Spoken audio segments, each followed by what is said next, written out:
దేవుని పరిశుద్ధ నామానికి స్తోత్రం కలుగునుగాక. దేవునితో ఈ దినమనే కార్యక్రమంలో ఈ ఉదయకాలం ముందు దేవుని నామాన్ని మనం గనపరుస్తూ ఆయన మాట కోసం మనం వాక్యాన్ని ధ్యానం చేద్దాం.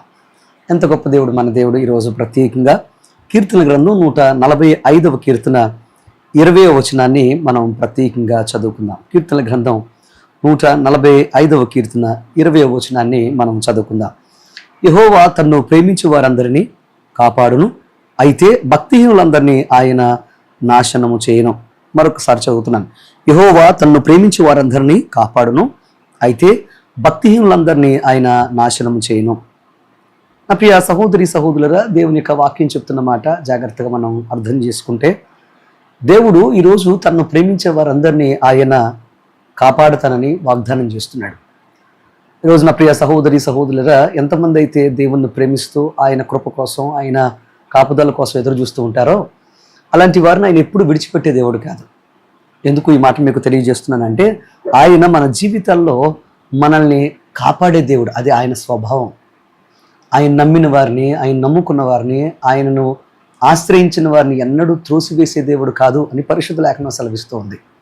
ఈ ఉదయకాలం ముందు ఒకవేళ నీ జీవితంలో ఈ లోకాన్ని ప్రేమించి, లోకంలో ఉన్న వ్యక్తులను ప్రేమించి ఒకవేళ మోసపోయారేమో, ఒకవేళ బలహీనులయ్యారేమో, ఈరోజు దేవుడు మీతో మాట్లాడుతున్న మాటను ప్రత్యేకంగా మీ గుండెల్లో ఉంచుకోవాలని మీకు మనవి చేస్తున్నాను. ఎందుకు ఈరోజు ఈ మాట మీకు నేను చెప్తున్నాను అంటే, దేవుడు చెప్తున్నట్టుగా, అంటే దేవుడు వాగ్దానం చేస్తున్నట్లుగా, మీరు గనక ఆయన్ని ప్రేమించగలిగితే మిమ్మల్ని ఎప్పుడు కూడా ఆయన విడిచిపెట్టకుండా, కఠిన సమయాల్లో కూడా ఆయన మిమ్మల్ని కాచి కాపాడుతాడు. ఈ వాక్యము ప్రత్యేకంగా పరిశుద్ధ లేఖనంలో ప్రతి వాగ్దానాన్ని మీ జీవితంలో ఆయన నెరవేరుస్తాడు. నా ప్రియ సహోదరి సహోదరులారా, మనం వాక్యాన్ని జాగ్రత్తగా గమనిస్తే, దేవుణ్ణి ప్రేమించిన నోవాహు జీవితాన్ని ఒకసారి గమనించండి. దేవుణ్ణి ఎంత ప్రేమించాడో దేవుడు అంత విరివిగా, అంత తీవ్రంగా మాట్లాడాడు.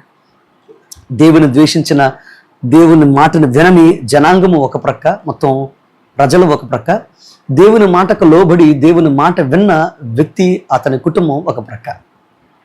దేవుని మాట విని దేవుడు చెప్పినట్లుగా తన జీవనాధారాన్నంతా వాడ నిర్మించడానికి తన యొక్క జీవనాధారాన్నంతా ఉపయోగించాడు. వాక్యాన్ని మీరు చాలా జాగ్రత్తగా గమనిస్తే, వాడను నిర్మించడం మాత్రమే కాదు, దాన్ని అద్భుతమైన నివాసయోగ్యంగా మార్చుకున్నాడు. దేవుడిని ప్రేమించాడు గనక, మాటకు లోబడ్డాడు గనక, లోకంలో ఉన్న వారందరూ దేవుని తిరస్కరించిన, దేవుణ్ణి ప్రేమించిన వ్యక్తిని ఆ జలప్రళయంలో ఆశ్చర్యకరంగా దేవుడు కాపాడాడు. ఎందుకు ఈ మాట మీకు చెప్తున్నానంటే, మనం దేవుణ్ణి ప్రేమిస్తే ఆయన చెయ్యి ఎప్పుడు కూడా మనల్ని ఆదరిస్తూనే ఉంటుంది. ఆయన ఎప్పుడు మనల్ని కాచి కాపాడుతూ ఆయన చెయ్యి మన మీద బలంగా ఉంచుతాడు.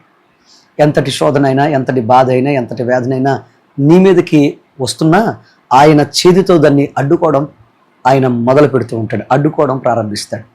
ఈ రోజున ఒకవేళ ఈ లోకాన్ని ప్రేమించి, ఈ లోకంలో ఉన్న వ్యక్తులను ప్రేమించి మోసపోతూ వస్తున్నావేమో, దేవుణ్ణి ప్రేమించడం నేర్చుకోండి, దేవుని మీద ఆధారపడడం నేర్చుకోండి. ఆయన్ని ప్రేమించిన వారిని ఎన్నడూ విడిచిపెట్టే దేవుడు కాదు. భక్తులందరూ ఆయన్ని ప్రేమించి వారి జీవితంలో గొప్ప అద్భుతమైన క్లిష్ట సమయాల్లో, మరణకరమైన సమయాల్లో దేవుని చేత కాపాడబడ్డారు. ఎందుకనంటే, ఒకానొక సందర్భంలో పేతురు అంటాడు మునిగిపోతూ, అయ్యా నేను మునిగిపోతున్నానయ్యా, నన్ను కరుణించు అని అనగానే, పేతురుని వెంటనే దేవుడు యేసు ప్రభు వారు చేజాచి వెంటనే మునిగిపోతున్న వాడిని పట్టుకొని పైకి లేపి నీటి మీద నిలబెట్టారు. ఎందుకనంటే, ఒకప్పుడు అడుగుతారు ఏమనంటే, పేతురు నువ్వు నన్ను ప్రేమిస్తున్నావా అని. పేతురు అంటాడు, అవును ప్రభువా, నేను నిన్ను ప్రేమిస్తున్నాను, నిన్ను ప్రేమిస్తున్నాను ముమ్మారు చెప్పాడు. ఎందుకు ఈ మాట మీకు చెప్తున్నానంటే, ప్రేమించాడు గనకే పేతురు మునిగిపోతుంటే కాపాడాడు. ప్రేమించాడు గనకే పేతురును ఒక అద్భుతమైన అపోస్తలుడిగా నిలబెట్టాడు.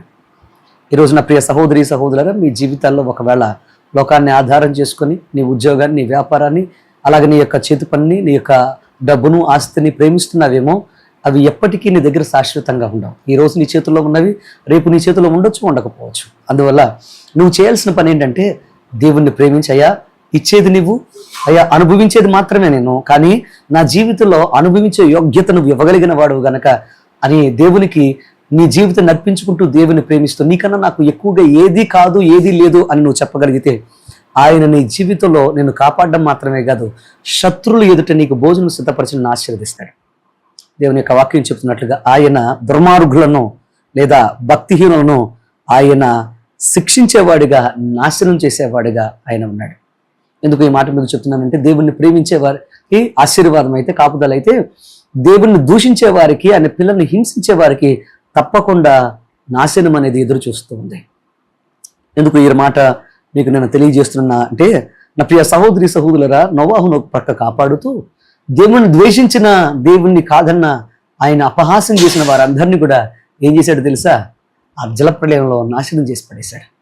ఈరోజు మిమ్మల్ని ఎంతమంది అయితే ఏడిపిస్తున్నారో, ఎంతమంది అయితే బాధపెడుతున్నారో, ఎంతమంది అయితే మీ జీవితాల్లో భయంకరమైన వేదనకు కారణమవుతున్నారో, వారందరినీ కూడా ఆయన నీ జీవితంలో నుంచి ఆయన తుడిచిపెట్టే రోజు రాబోతుందని మీకు మనవి చేస్తున్నాను. నీ కంటి వెంట కన్నీటికి కారణమైన వారందరినీ ఆయన ఖచ్చితంగా నీ జీవితం నుంచి తీసేస్తాడు. ఎందుకనంటే, నువ్వు కార్చే ప్రతి కన్నీటి బొట్టుకు ఆయన సమాధానం చెప్తాడు అనే విషయాన్ని మర్చిపోవద్దని మీకు మనవి చేస్తున్నాను. ఈ రోజున శత్రు భయంతో, లేకపోతే నీ జీవితంలో ఎన్నో రకాలైన ఇబ్బందికరమైన మాటలతో, సూటిపోటి మాటలతో, అవమానాలతో నువ్వు బాధపడుతూ ఆయన యొక్క సన్నిధిలో ఉన్నావేమో. ఈరోజు ఈ యొక్క వాక్యం వింటున్నావేమో. ఆయన మాటలు వింటున్న ప్రియ తమ్ముడు, చెల్లి, ప్రియ సహోదరి సహోదరుడా, ఆయన సమీపంగా ఉన్నాడు. ఆయన తప్పకుండా నిన్ను కాపాడతాడు. ఆయన నిన్ను విడిచిపెట్టే దేవుడు కానే కాదు. అందుకోసమే ఈరోజు నీ జీవితంలో ఆయన ప్రేమించడం మొదలు పెట్టండి. రోమిలకు రాసిన పత్రికలు అంటాడు, ఒక అద్భుతమైన 8వ అధ్యాయము 28వ వచనంలో అంటాడు, దేవుణ్ణి ప్రేమించే వారికి, అనగా ఆయన సంకల్పం చెప్పున పిలువబడిన వారందరికీ మేలు కలుగుటకై సమస్తమును సమకూడి జరుగుచున్నదని దేవుని వాక్యం సెలవిస్తుంది. అందుకోసమే ఈరోజు నువ్వు ఆయన ప్రేమిస్తే, ఆయన్ని ప్రేమించయ్యా, నా చేతులు నీకు అప్పగిస్తున్నాను, నిన్ను ప్రేమిస్తున్నాను, నీవు తప్ప నాకు ఎక్కువ ఏమీ కాదు అన్ను అనగలిగితే, సమస్తమును మేలు కలగడానికి, నీ జీవితంలో అద్భుతం జరగడానికి ఆయన సమకూర్చి నీ జీవితంలో జరిగిస్తాడు.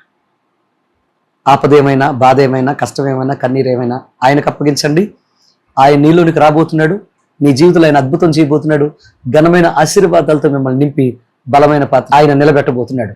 అటువంటి కృప భాగ్యం మీ జీవితంలో ఆయన అనుగ్రహించి, ఈ దినమందు మీరు ఏ దేశం నుండి ఈ వాక్యం చూస్తున్నా, ఏ ప్రాంతం నుండి ఈ వాక్యం చూస్తున్నా, ఎక్కడ ఉండి ఈ రోజున ఈ యొక్క వాక్యంలో మీరు ఏకీభవిస్తున్నా, దేవుడు మీ జీవితంలో ఒక అద్భుతం జరిగించునుగాక.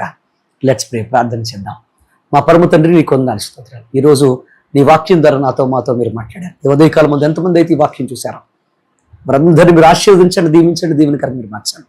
వెళుతున్న ప్రతి మార్గంలో ఆశీర్వాదం, దీవెన, అభివృద్ధి అయా నీ కొందనాలు మీరు అనుగ్రహించండి. బిడ్డలకు ముందు మీరు నడిచి అద్భుతం చేసి ఆశీర్వదించి బలమైన సాక్షులను పెట్టండి. ఏ కిడి శోధన దరి చేరకుండా మీరు సహాయం చేయండి. ఈ దినమంతా కావలసిన ఆశీర్వాదంతో నింపి నడిపించమని, అద్భుతం చేయమని యేసు నామమున అడుగుచున్నాను తండ్రి. ఆమేన్. God bless you all. దేవుడు మిమ్మల్ని అందరిని దీవించి ఆశీర్వదించును గాక. ఆమేన్.